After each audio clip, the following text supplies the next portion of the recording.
Hey everyone, welcome back to Cozy English. I'm Jennifer. And I'm Eric.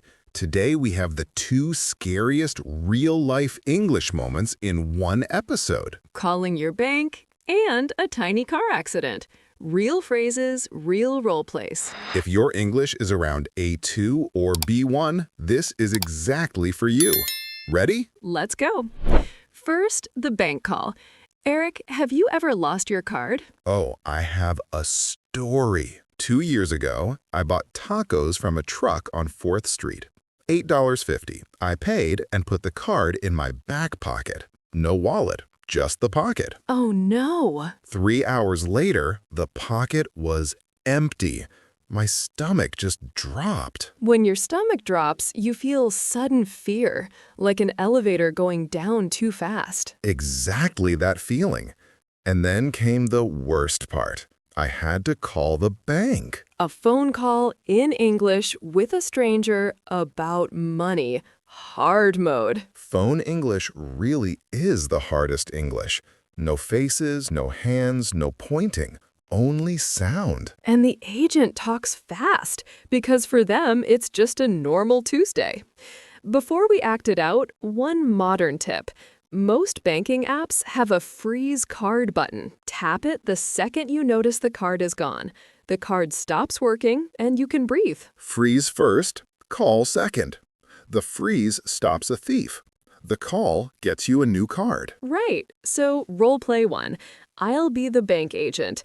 I actually did this job for real. Wait, really? 2 summers in a call center in Ohio. I said the same sentences 400 times a day. Okay, so you're the real thing. I'm the customer. Calling now. First, you get the robot. Thank you for calling First National Bank. For balances, press 1. For cards, press 2. For 30 minutes of sad waiting music, press anything. Painfully true. Then a real human picks up. Thank you for calling First National. My name is Jennifer. How can I help you today? Hi, I need to report my card lost. It's a debit card. I'm sorry to hear that. I can definitely help. Can I get your full name, please? Eric Miller, Miller.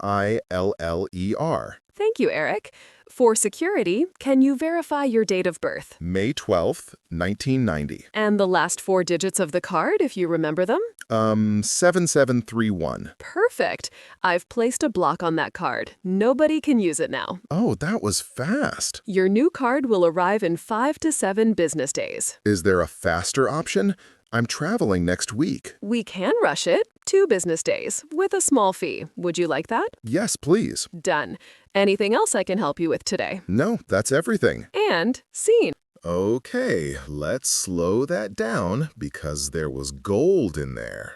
I need to report my card lost. That one sentence does all the work. Right. Say it, then let the agent drive. They do this all day. What about business days? That confused me for years.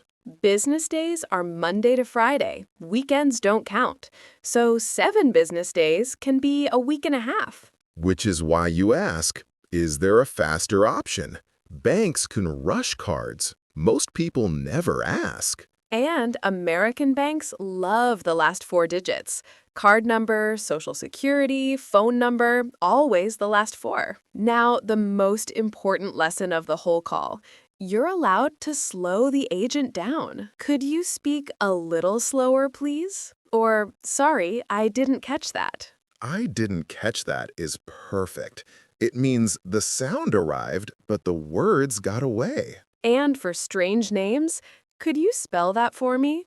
Agents love spelling. It's their job. Also, agents give you their first name. Use it. Then you're talking to a person, not a bank. That works. People are nicer when you use their name. One more pro move. Before the call ends, ask, can I get a reference number? Yes. Then next time you call, you skip the whole story. You just give the number. Honestly, those lines saved my taco day. The agent slowed down, 6 minutes, all fixed. Now, one serious warning before our next call, because this part protects your money. In our role play, Eric called the bank. That direction is safe. But when someone calls you and asks for your PIN or the full card number, hang up. Hang up means end the call. And yes, the bank never asks for your PIN. Not by phone, not by text. A real agent asks for the last four digits. A scammer wants all 16. Simple rule, when you call them, it's safe. When they call you, slow down and think. If you're not sure, hang up and call the official number from the bank's website. Time for the other bank call. This one happens even more often. You open your banking app and see a charge you don't recognize.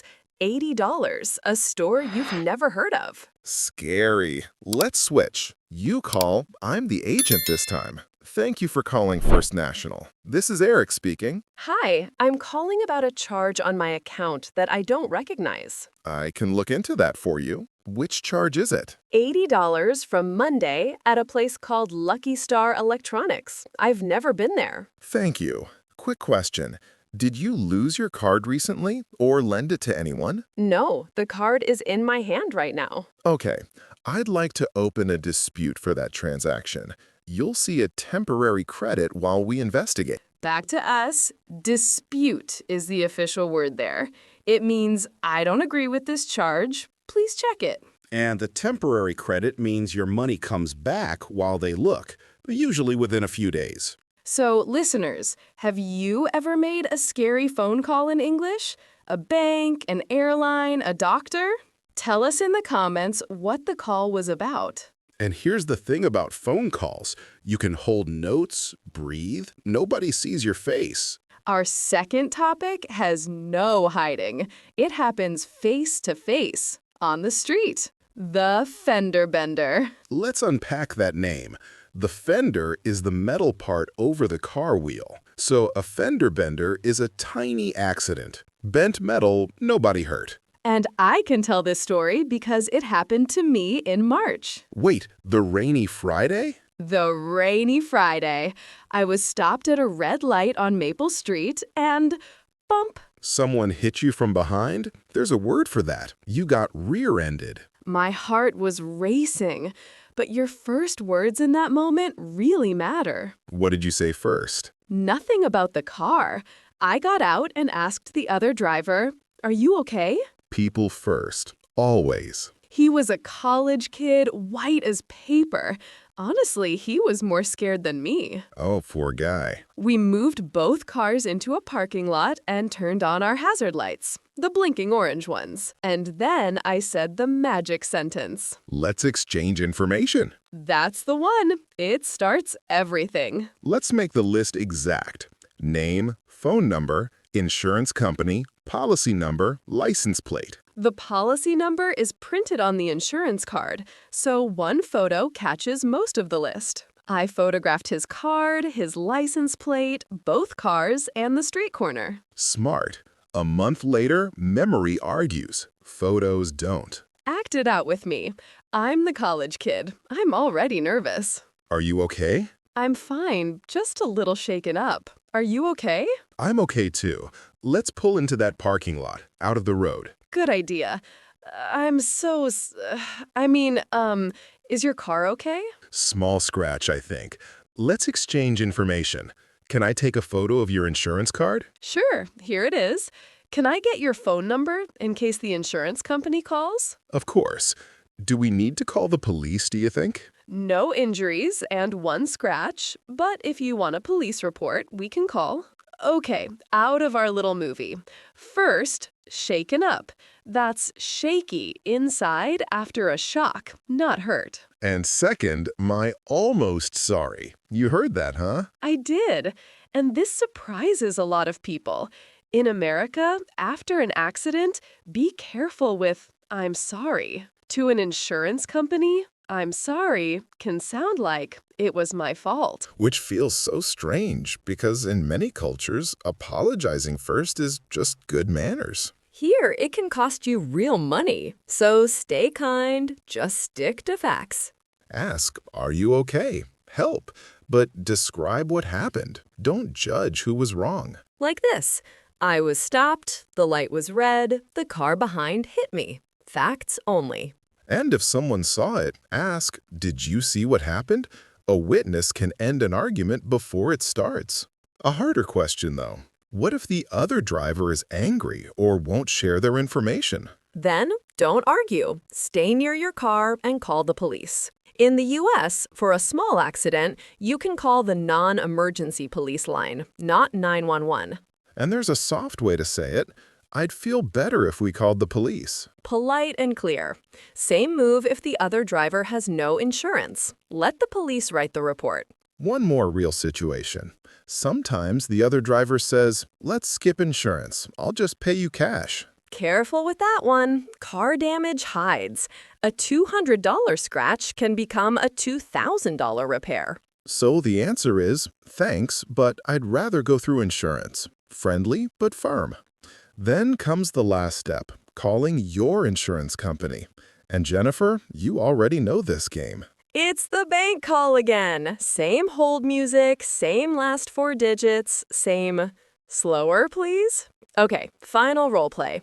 I'll report my fender bender. You're the insurance agent. Thank you for calling Shield Insurance. How can I help you today? Hi, I'd like to report an accident. A minor one. Nobody was hurt. I'm glad you're okay. When and where did it happen? Friday around 5 on Maple Street. I was stopped at a red light and another car hit me from behind. Thank you. I'm opening a claim for you now. Your claim number is C4792. Could you repeat that a little slower, please? Of course, C4792. Perfect. I wrote it down. An adjuster will contact you within 2 business days. Sorry, what does adjuster mean? The insurance person who checks the damage and decides the repair money. Great. Thank you for your help. I'm glad you're safe. Have a good day. And that's the call. Did you catch it? Business days again. Same call, different company. And write that claim number down. Every later call starts with, "What's your claim number?" A claim, by the way, is your official report, the one that asks for repair money. And you hit a lesson in that call. You asked me, what does adjuster mean? Because you can. Ask any real agent. What does that word mean?